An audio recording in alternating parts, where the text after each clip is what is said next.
Mieru tev un tavam namam, jaunā Dieva žēlastības dienā.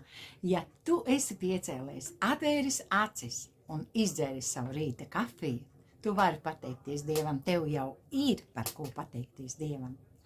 Un, lai stiprinātu tavu ticību, lai tu varētu stiprināt pats savu ticību, ir šis vēstījums.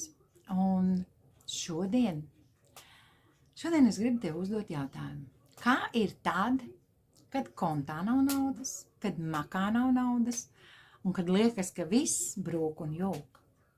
Tad ir īstais laiks jaunam apliecinājumam, un tas šodien skan šādi. Viņš ir diezgan garš, jo ir vairākas rakstu vietas apvienotas vienā, un tas manā šajā kladītē blociņā skan šādi.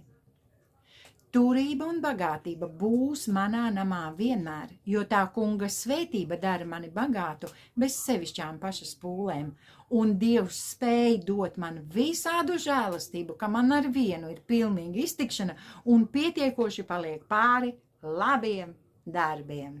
Jēzus vārdā, āmen. Rakstu vietas. Psalmi 112, 3. pants. Salamana pamācības 10:22 un Pāvila 2. vēstule korintiešiem 9:8. Zināmas patiesības. Tas ir tas, ko Dievs ir lēmis saviem bērniem, savai tautai, tiem, kas uz viņu paļaujas, tiem, kas pie viņa turas. Un, ja šobrīd šī situācija varbūt izskatās graujoši, Sātans pacentīsies, lai šāds apliecinājums neizskanētu no tavas mutes. Viņš centīsies nospiest, nomāt. Saņemies spēkā. Tas nenotiks, ko bezdievs vēlas, saka tas pats 112. psalms. Tāpēc aplieciniet mani kopā. Es esmu ticīgais, es nepadošos. Turība un bagātība būs manā namā vienmēr, jo tā kunga svētība dara mani bagātu bez sevišķām pašas pūlēm, un Dievs spēj dot man visādu žēlastību, ka man ar vienu ir pilnīga iztikšana un pietiekoši paliek pāri labiem darbiem. Jēzus vārdā, āmen. Tāpēc mani nevar sakaut, un es nepadošos. Prieks ir tā kunga spēks, saka Bībele. Un es aicinu tevi priecāties, ticot šim te apliecinājumam. Jo kādā no svētrunām Bills Džonsons runāja par prieku. Kad mēs priecājamies, atcerieties, Pāvils būdams cietumā rakstīja, priecājieties, es jums vēlreiz teikšu, priecājieties. Nu tad lūk, izrādās.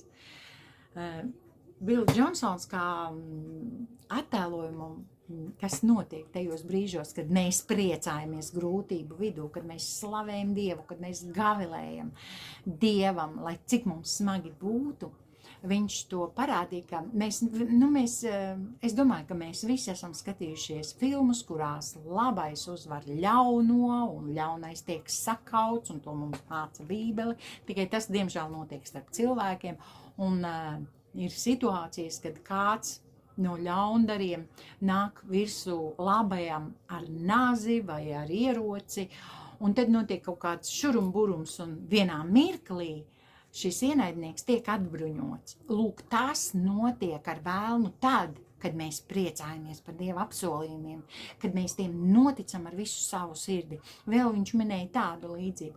Ja tev kāds respektīvs cilvēks, kuram tu uzticies, pasaka pirmdienas rītā, ka viņš tev izraksta čeku par $10,000, un tev piekdien ir jāaiziet uz ofisu viņa šim čekam pakaļ vai šai kvītī, šim apliecinājumam par šo darījumu, ka viņš tev uzdāvinās €10,000 vai $1. Tu taču nepriecāsies tikai piekdien, tu negaidīsi piekdienu, lai priecātos. Tu varbūt mazliet ir šaubām, bet priecāsies līdz piekdienai. Bet kā tu priecāsies, ka tu piekdien šo čeku saņemsi? Lūk, tas ir tas, kas notiek ar mums, kad mēs saņemam Dieva apsolījumu, un tāpēc mēs varam priecāties. Atbruņo pretinieku ar savu prieku šodien ar šo apliecinājumu.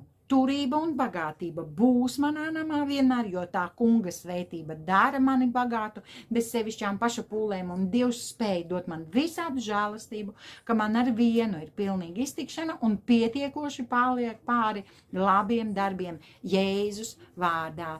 Āmen! Ja tu netiki man līdzi aprakstā, es ierakstīšu šo apliecinājumu, bet pagaidām sadosim vēlnam. Neļausim viņam gavilēt par mūsu dzīvi. To, ko Dievs ir teicis, viņš ir spējīgs izpildīt. Āmen! Sveitīgi tev šodienu! Atā!